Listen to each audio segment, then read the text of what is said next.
Hello Libra, thank you for joining me for your weekly forecast for week commencing the 20th of February.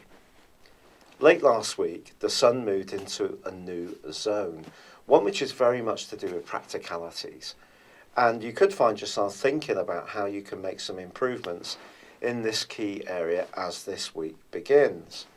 But there's still a lot of energy buzzing around in your sector of relationships. This comes from the occupation of this area, from the feisty energies of Mars, the rather more diplomatic vibe of your ruler Venus, but also the erratic and restless energies of Uranus, which have been here for some years. Now, Uranus actually forges a brilliant link to Mercury in the first half of this week. And if you're a creative Libra, or you want to get your ideas across in a succinct way to someone who perhaps is open to the brilliance of what you're trying to say, the first half of this week could see you having some success. But equally, Mars is continuing its right angle with Pluto from the middle of last week, and that's going to go on for the rest of this week.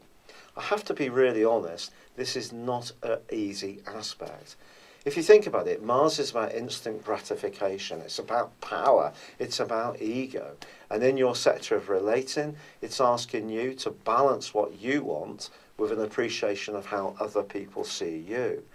But with Pluto, which has been in your sector of emotions, family, personal needs since 2008, and probably creating quite a lot of changes in those areas, in a right angle with Mars, it creates a lot of intensity.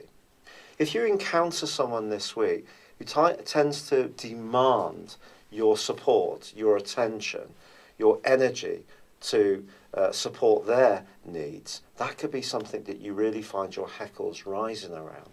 It's also going to be important to be aware of your motivations if you're punching across your ideas, because by the middle of this week, Mars goes alongside Uranus.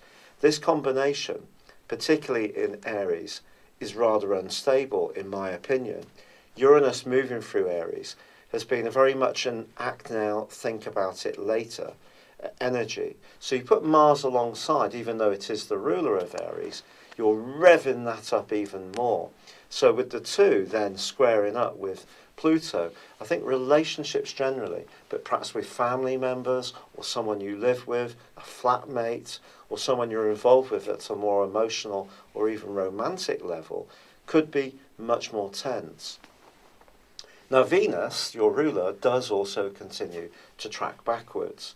When Venus is in retrograde, especially when it's in detriment as it is now for you, suggests that some care needs to be taken to measure how we think and express ourselves.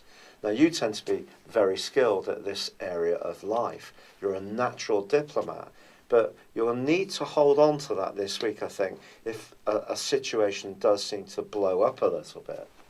However, the Sun by Tuesday is in opposition with the North Node, which is tracking backwards, now in the sign of Virgo.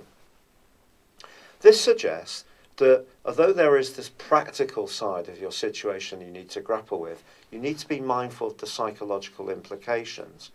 For example, when you're looking for a job, or if you're asked to help people, be a good egg, how does it impact on you deeper down within your emotions?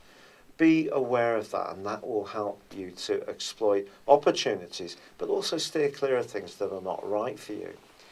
By Sunday, Mercury moves into Pisces to join up with the Sun and also Neptune. Now Mercury in this area is in detriment because of the swirling mutable mist that is Pisces, and Mercury likes to think clearly, which is why it's the ruler of Gemini and Virgo. However, for you, I think it's about making sure the smaller details of life don't slip your gaze in the next 3 weeks. Be very careful not to take shortcuts, make assumptions, check everything meticulously.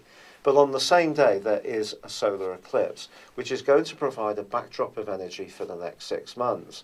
But it is merging with Neptune.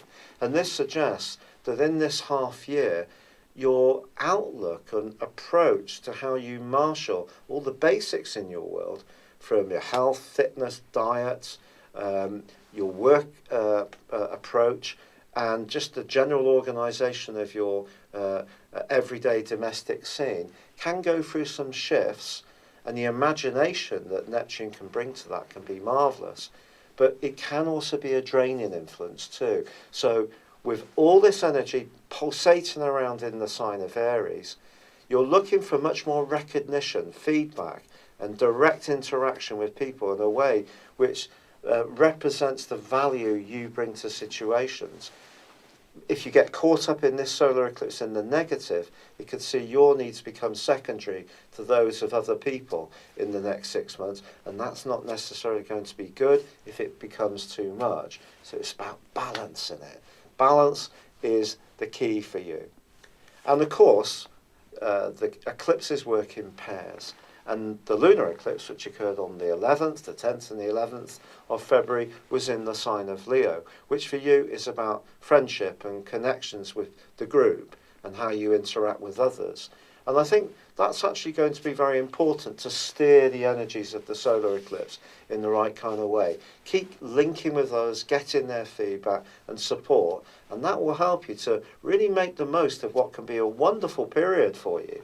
But it does need to be a period where you retain a degree of your logical, intellectual approach to situations and don't get too swept away in the emotions. It's been a real pleasure being with you. Thank you for joining me. Good luck and goodbye for now.